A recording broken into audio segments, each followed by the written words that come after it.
চুরি থাকবে না, ডাকাতি থাকবে না, ছিনতাইকারী থাকবে না, ধর্ষণকারী থাকবে না। বাংলাদেশে ধর্ষণকারী আছে না নাই?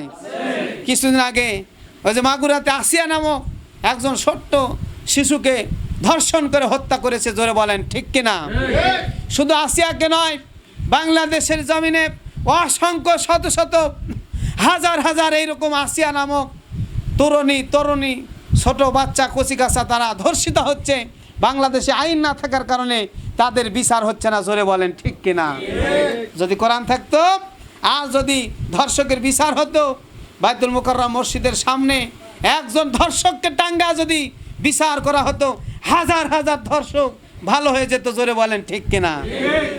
তাহলে যদি ধর্মভিত্তিক রাজনীতি আসে, ইসলাম আসে, ইসলাম কায়েম হয়ে যায়, তাহলে 3 নম্বরে সেই দেশে কখনো অন্যায় থাকতে পারে, সব মানুষ সৎ হয়ে যাবে, জোরে বলেন সুবহানাল্লাহ।